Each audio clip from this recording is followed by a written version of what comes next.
Banyak sekali orang-orang meminta saya untuk membuka yayasan dan membuka yayasan. Tetapi karena saya takutnya itu kalau di yayasan itu terlalu lama prosesnya, kayak saya butuh uang nih.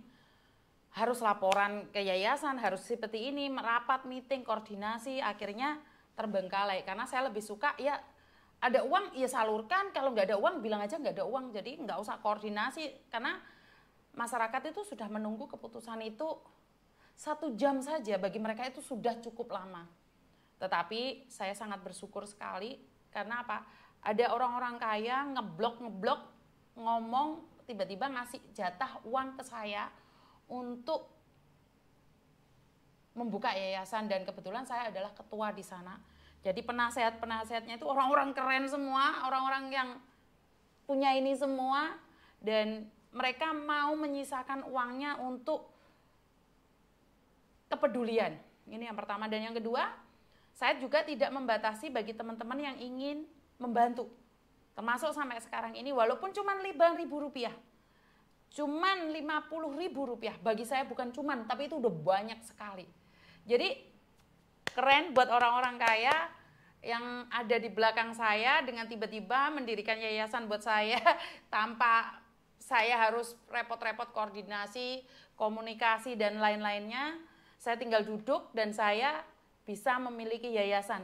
Jadi terima kasih orang-orang kaya yang ada di belakang sana, dan kita dikasih tahu 3 bulan atau 6 bulan dikasih jatah berapa M. Kebayang nggak berapa M? Tapi saya nggak nyentuh uangnya karena ada bagian keuangannya sendiri. Jadi saya cuma tinggal halo, minta uangnya buat Rizal, minta uangnya buat si Inel, minta uangnya. Jadi mereka lebih terorganisasi, karena kalau saya habis ngasih uang saya lupa. Laporannya ya ada di bank itu aja, saya udah nggak inget kasusnya apa, tapi nanti kalau dibuka lagi baru inget. Sementara kalau di yayasan secara tidak langsung terkondisikan. Jadi seperti saya bilang minta mobil jenazah itu terorganisasikan. Karena saya nggak suka organisasi, makanya ada orang yang mengelola organisasi. Saya tuh tinggal bacot doang. Sebenarnya saya nggak ada uang. Saya cuma bacot doang, tapi nggak ada uang. Tapi uangnya itu punyanya orang, termasuk uang-uang kalian semua itu sudah terorganisir. Jadi saya nggak perlu datang minta-minta, halo teman-teman, di PT-PT itu nggak perlu. Saya nggak perlu datang ke PT-PT minta uang, karena kepedulian kepada PMI, makanya saya minta sama PT-PT. Enggak. Saya nggak perlu minta sama PT-PT, dan syukur alhamdulillah saya ditinggalin. Jadi saya ditinggalin uang, ini orang-orang keren di belakang saya nggak bisa nyebutin satu persatu ya. Karena kalian nanti kalau sudah lihat struktur yayasannya, ya mereka yang memberikan dukungan dan uang itu kalian bisa googlein nama mereka. Dan saya sebagai ketua itu sebenarnya nggak punya apa-apa. Jadi saya tuh nggak punya apa-apa. Keren kan mereka. Jadi, tapi ingat, uang itu saya selidiki juga. Kalau saya memberikan bantuan itu bukan kalian asal minta saya kasih, enggak. Karena saya harus memberikan pada orang yang benar-benar membutuhkan. Dan uang itu saya nggak nyentuh. Dan uang itu tidak ada perwujudannya di saya. Saya cuma punya nominalnya saja, saya tinggal telepon dan meminta. Jadi saya masih minta dulu. Ya, itu yang keren itu kalian, karena kalianlah yang membuat orang-orang kaya itu apa ya? Memberikan uangnya buat kita. Keren kan? Orang kaya tiba-tiba telepon mendirikan yayasan, dan saya yang bukan siapa-siapa, modal bacot doang dijadikan ketua, dipercaya menjadi ketuanya. Nggak usah cari uangnya udah ada. Tetapi saya selalu bilang bahwa saya setiap kali memberikan bantuan pada orang lain, saya ingin melibatkan orang-orang kecil. Karena nanti kalau yayasannya besar dan uangnya itu didonasikan oleh orang-orang kaya, berarti orang miskin nggak boleh dong. Surganya ditempatin orang kaya semua, terus saya dan bolo-bolo semut saya kemana? Benar gak sih? Jadi saya tetap melibatkan, tetapi saya tidak meminta pada perusahaan-perusahaan PT-PT itu, saya enggak. Jadi mereka akan diberi secara formal diberikan proposal dari yayasan saya dan diberikan. Benar nggak sih? Seperti itu ya teman-teman ya.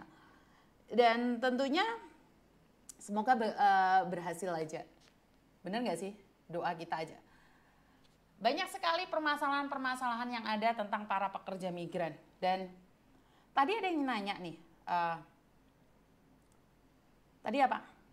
Miss Yuni, kenapa sih yang Kamboja kok semakin banyak aja? Enggak, Mbak. Dari dahulu kala 2018 sudah banyak.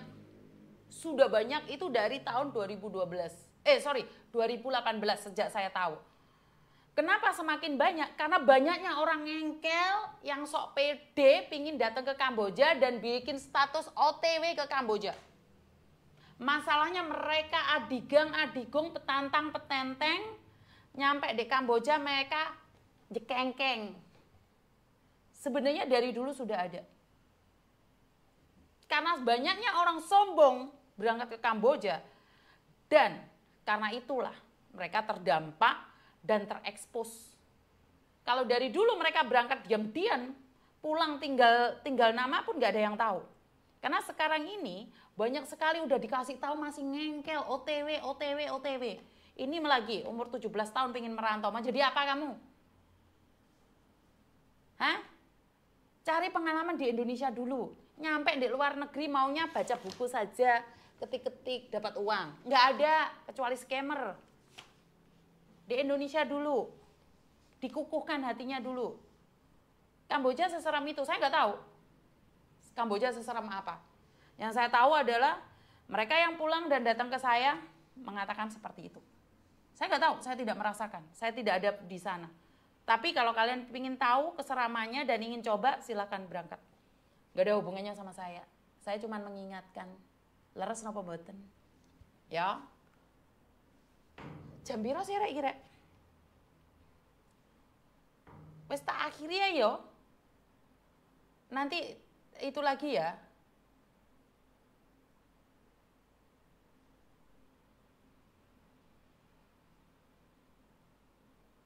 Maksudnya gimana? Sebentar.